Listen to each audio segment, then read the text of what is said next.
어느 날 아이가 달려오더니 아버지 어깨를 막 주물리기 시작하는 겁니다. 그래서 아버지가 얘가 왜 이래? 이랬더니 헤헤헤 하면서 계속 어깨를 주물리는 겁니다.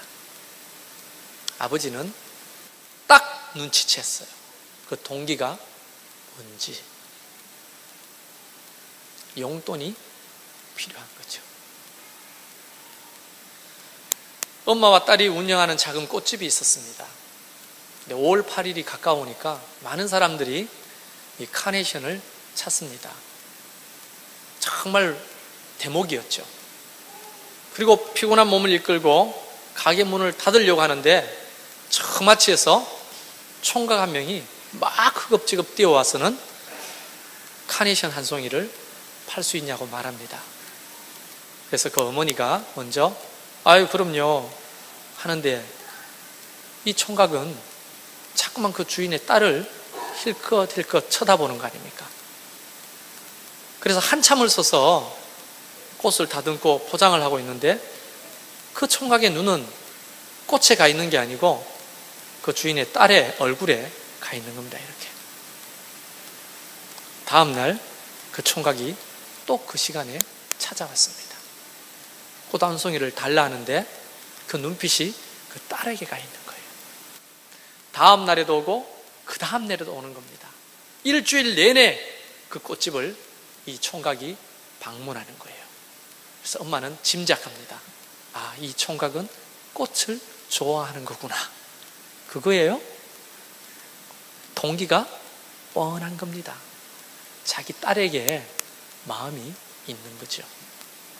이처럼 아빠의 어깨를 주물러 주는 행동이나 평생 꽃하고는 거리가 먼 총각이 날마다 꽃집에 찾아드는 그 행동을 보는 것이 아니라 중요한 것은 어깨를 주물러 주는 동기, 꽃집에 매일매일 찾아오는 그 총각의 동기, 그게 굉장히 중요한 거거든요.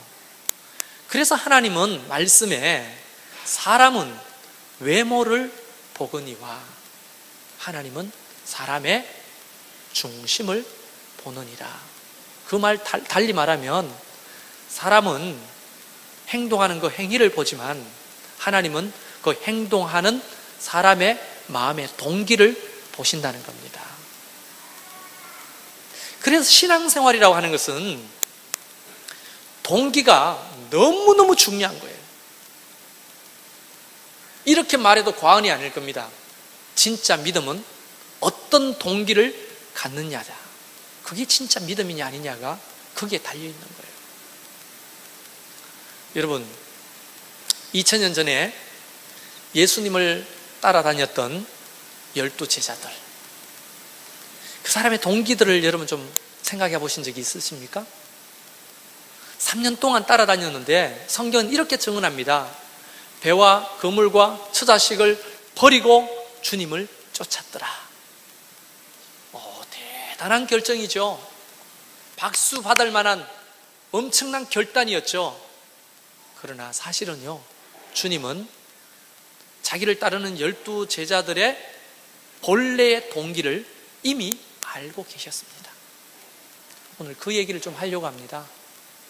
그 얘기를 하면서 오늘 이 자리에 와 계시는 여러분의 동기는 과연 무엇인지, 여러분이 그리스도인이라고 하는 명찰을 달고 살아가는 동기가 뭔지, 하나님 앞에 예배하고 기도하는 동기가 뭔지, 하나님의 교회를 위하여 헌신하고 충성하는 동기가 뭔지, 그 동기를 하나님의 눈으로 솔직하게 우리 자신을 좀 돌아보면 좋겠습니다.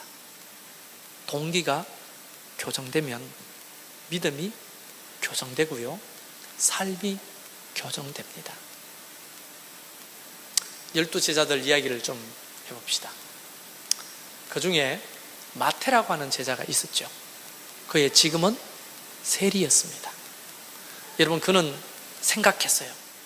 정치적으로는 그때 로마의 식민지로 이스라엘이 있을 때입니다.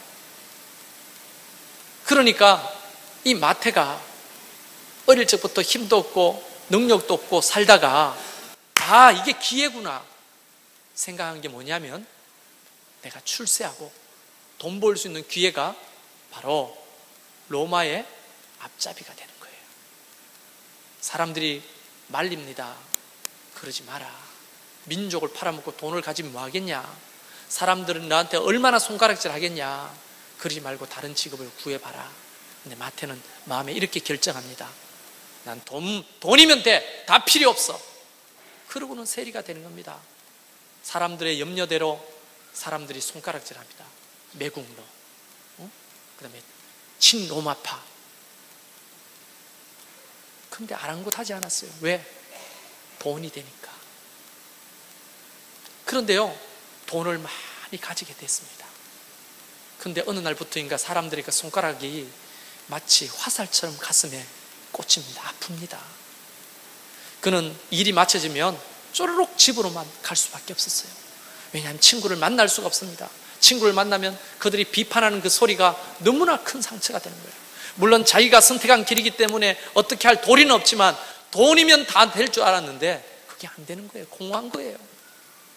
그런데 어느 날 소문에만 들었던 나사렛 출신 예수 그리스도, 마태는 오가는 사람들의 세금을 거두는 사람이었기 때문에 정보에 아주 밝습니다. 나사렛 사람 예수라는 분이 안전뱅이를 일으키고 죽은 자를 살리고 소경의 눈을 떴다 관심 있게 들었는데 어떤 말이 그들의 마음에 확 와닿는 거예요. 그분은 세리와 창녀들의 친구라더라. 야, 세리의 친구라고? 사람들이 다 손가락질하는데 친구가 될 수 있다고? 그렇게 가슴에 두고 있는 어느 날 예수님이 찾아오신 거예요. 아무 말씀도 하지 않고 마태야, 나를 따르라 하는 겁니다. 그때 그 말씀 한 번에 그는 마음이 확 녹아지면서 정말 낮은 자존감으로 수많은 상처 속에 있던 마태는 주님을 따르기 시작했습니다. 자, 보세요. 그 따르는 동기가 뭔지 한번 여러분 잘 생각해 놓으시고, 우리가 잘 아는 유다가 있습니다. 예수님을 팔았던 유다. 그는요, 아주 머리가 명석한 사람이었어요. 그리고 돈을 벌기 위해서 수단과 방법을 가리지 않은 그런 사람이었어요. 그가 예수님의 제자가 되고 돈 주머니를 관리하는 재정 담당이 됐습니다. 어떻게 그랬을까요? 수완이 대단한 사람이에요. 처세술이 아주 높은 사람이에요. 예수님에게 그렇게 잘 보이고 돈 주머니를 맡은 사람이었어요. 여러분, 그는 어떤 결핍이 있었을까요? 사람들 앞에 인정받고 사람들 앞에 칭찬받으려고 하는 욕구가 굉장히 큰 사람이었어요. 그래서 예수님 옆에서 충성을 다하고 정말 열심히 일하고, 주님이 뭘 말하면 벌써 서너 가지를 미리 알고 눈치 빠르게 행동했습니다. 가룟 유다는 눈치가 대단히 빠른 사람이에요. 이런 사람의 특징은 사람들의 평가, 사람들의 말에 굉장히 좌지우지하죠. 나중에 예수님을 팔고 그가 자살한 이유도 그겁니다. 사람들의 그 손가락, 비판, 그걸 견딜 수가 없었어요. 스스로 목숨을 끊었습니다. 정말 낮은 자존감을 가지고 산 사람이죠. 어제 토요일 날 강의하러 오신 이도원 목사님이라는 분이 그 제자들을 향해 이렇게 표현했습니다. 행인 1, 2, 3. 어떤 연극 같은 또 하다 보면 어떤 중요한 배역이 아니라 행인 1, 2, 3이 있잖아요. 존재감이 전혀 없는 사람들. 그냥 획 지나가면서 이러고 지나가는 사람. 아무런 연기를 드러낼 수도 없는 그런 기회조차 얻지 못한 행인 1, 2, 3. 저 그 얘기를 딱 듣는 순간에 참 잘 표현했다. 제자들은 하나같이 자기의 삶 속에서 행인 1, 2, 3과 같은 그런 존재였어요. 어떤 사람에게 집중받지도 못하고 박수받지도 못하고 그저 그런 사람. 그러나 그 마음속에 낮은 자존감으로 언제나 사람들 앞에 자기 존재를 드러내려고 하는 욕망이 가득했어요. 그 중에 대표 인물이 베드로였습니다. 여러분, 베드로는 배운 것이 없는 사람이었어요. 평생 아버지 뒤를 쫓아 고기만 잡던 사람이었어요. 부인이 무시합니다. 오늘도 허탕 치냐고 애를 그렇게 잔소리를 해댑니다. 아이들은 자기 아버지에 대해서 프라이드를 가지거나 자랑을 하지 않습니다. 그렇게 하루하루가 지나가면서 인생을 마감하고 있는 베드로. 속으로 이런 말을 하고 싶죠. 어느 날 술 한잔을 하고 이 아버지가 어떤 아버지인지 보여주겠어. 이 남편이 어떤 남편인지 보여주겠어. 근데 할 수 있는 방법이 없잖아요.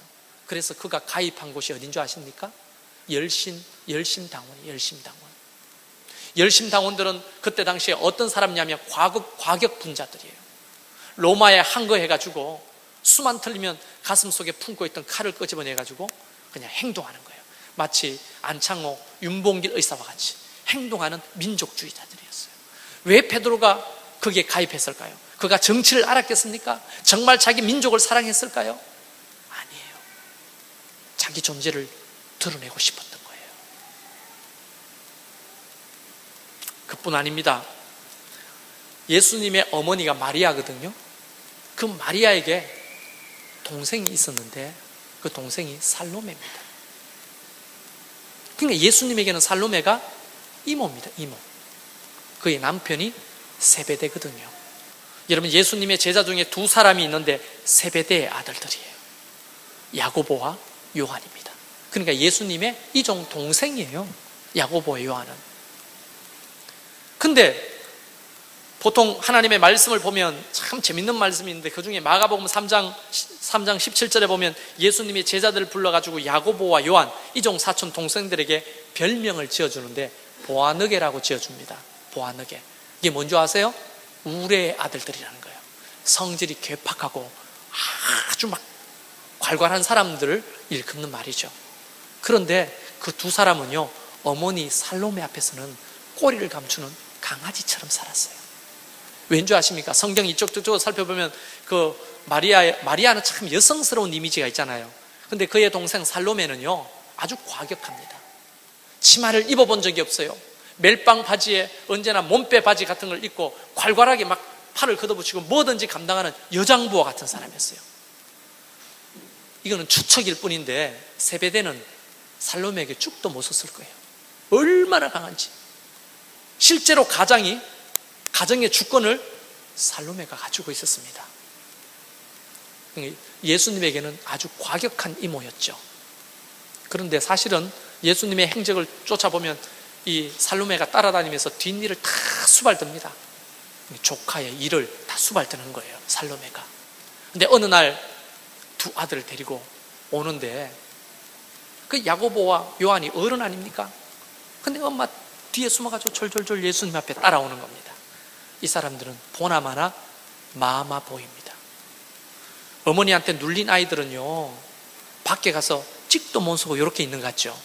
대부분 아이들이 다 그런 건 아니지만 더 과격합니다. 눌려있던 것들이 엄마가 보지 않는 데서는 더 폭력적으로 또 과격한 행동으로 드러날 경우가 많습니다. 보아너게라고 하는 이 별명을 가진 야고보 요한도 그랬어요. 실제로 성경을 보면 우리를 대적하는 그놈들 가가지고 다 죽여버립시다, 야고보가 막 이럽니다. 예수님 앞에. 예수님 뭐라고 말합니까? 너희를 반대하지 않는 자는 너희 편이다. 워워 할 만큼 야고보와 요한은 아주 혈기왕성했어요. 근데 살로메 앞에 서면 쭈그러드는 거예요. 여러분, 이런 사람의 특징은 낮은 자존감을 가지고 있는, 낮은 자존감.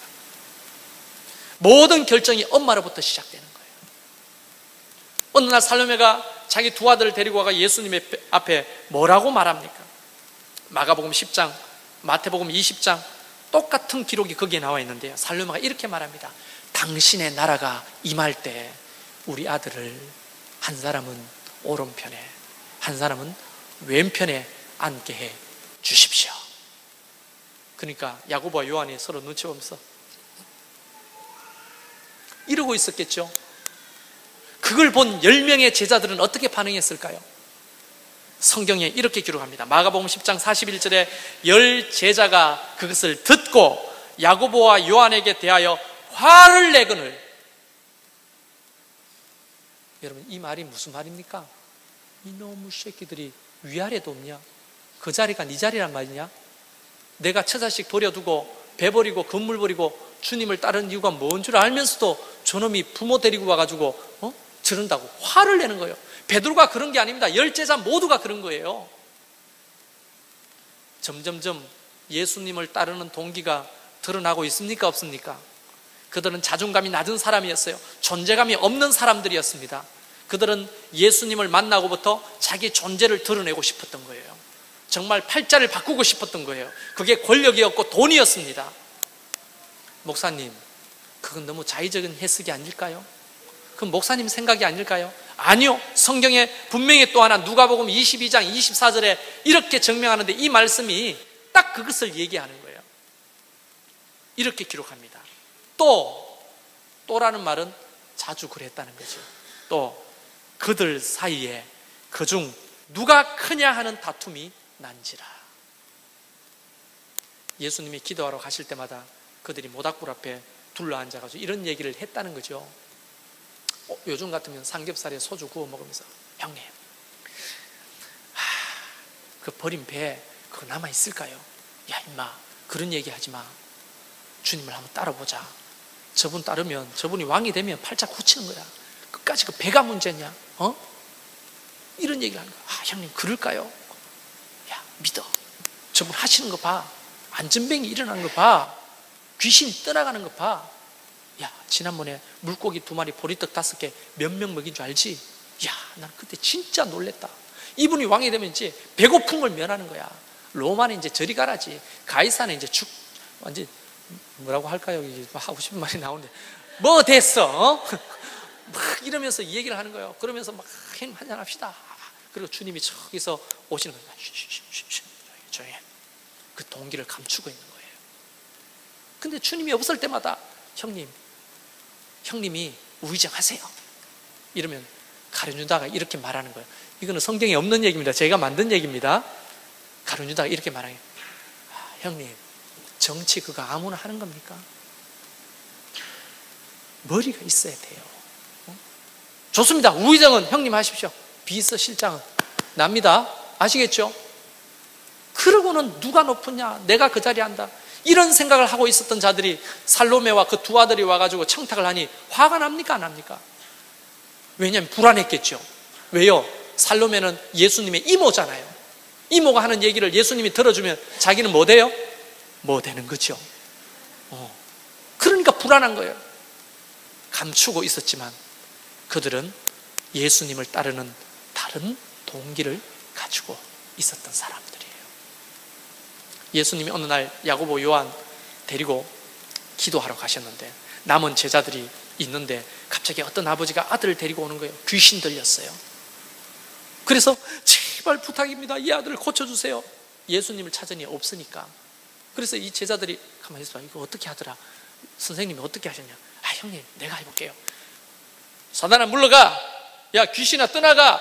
나가. 이러니까 왜? 더 그러는 거예요. 막 실갱이를 하고 있는데 예수님이 기도하고 내려오시는 거예요. 그걸 지켜보고 한심하다든지 그렇게 말하죠. 믿음이 없는 것들. 믿음이 없는 것들이라고 책망을 하시는 거예요. 그들은요 믿음을 가지고 주님을 따르는 게 아닙니다.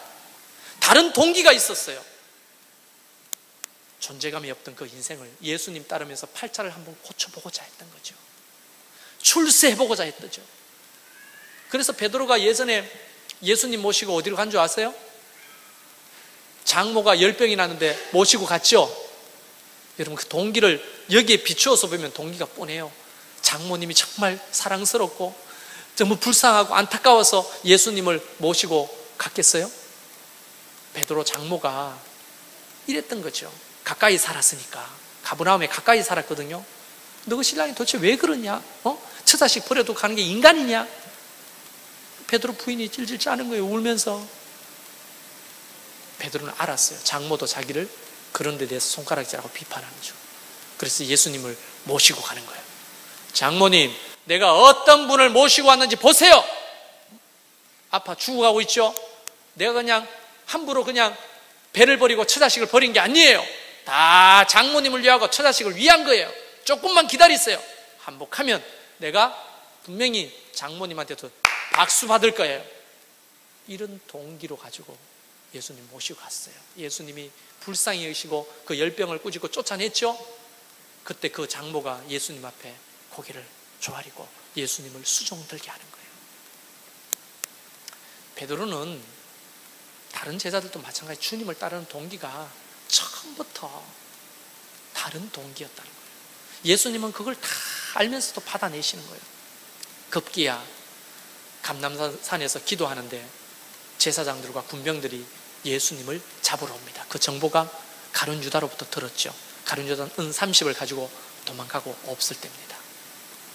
근데 갑자기 군병들이 와서 예수님을 딱 결박하니까 베드로가 가슴품에 있던 칼을 내가지고 그 제사장의 종이 귀를 자르잖아요.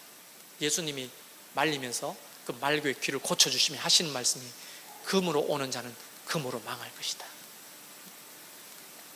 그러면서 예수님은 유유히 구속돼서 끌려가는데 그때 제자들의 본래 동기가 다 드러납니다. 마가복음 14장 50절에 이렇게 기록합니다. 제자들이 다 예수를 버리고 도망하니라. 예수님이 정말 하나님의 아들이고 그분을 만나서 우리 인생이 고침을 받고 내가 새롭게 되고 정말 하나님의 일을 하겠다고 따라다녔던 자들이 아니에요. 다른 목적, 다른 동기가 있는 거예요. 그러니까 예수님이 힘없이 잡혀가는 그 모습을 보고 다 도망갔다고 했어요. 다. 어디로 도망갔습니까? 자기 일상으로 돌아갔죠. 먼지 쌓인 배에 청소를 하면서 침묵이 흘렀습니다. 제자들끼리. 아무 말도 하지를 못했어요. 제자들은. 여러분, 침묵이 흐르는 그 배 위에 제자들이 그러나 속으로는 얼마나 많은 말을 주고받을까요? 형님 어떡합니까? 응? 내가 이럴 줄 알았어. 그래, 우리가 헛된 꿈을 꾼 게 잘못이다.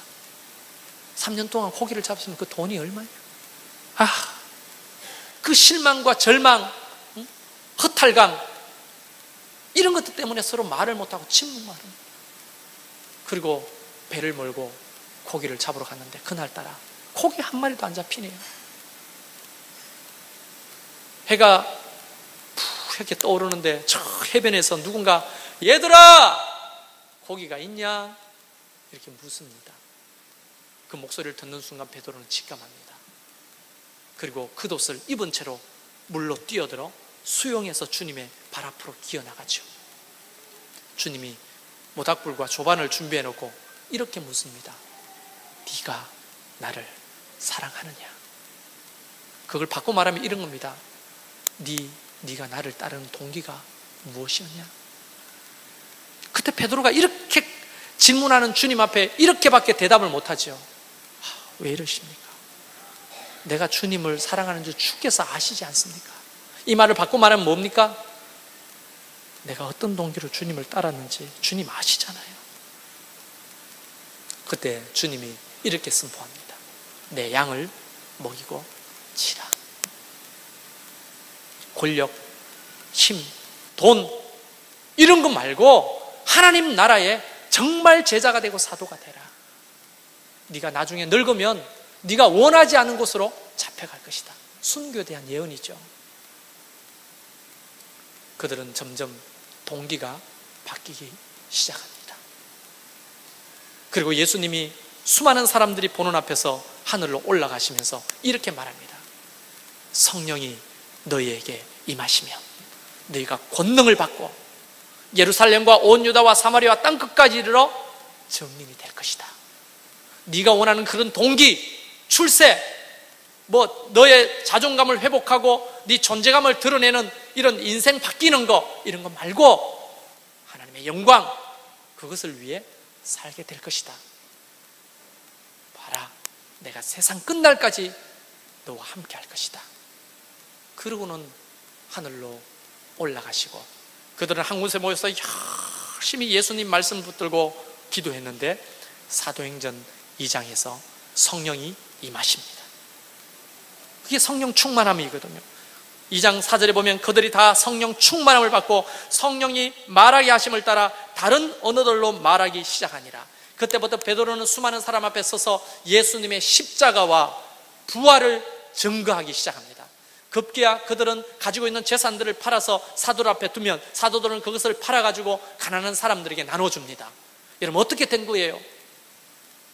들어오는 수많은 돈들을 가지고 자기가 착복하는 사람이 아니라 이제 가난한 사람을 나눠주는 거예요. 예수님의 양을 치게 되는 겁니다. 동기가 바뀌기 시작하는 거죠. 사도행전 3장에 보면 동기가 완전히 바뀌었다는 것을 알 수 있습니다. 어느 날 베드로와 요한이 성전으로 기도하러 올라가는데 미문에 날 때부터 안전뱅이가 있는 거예요.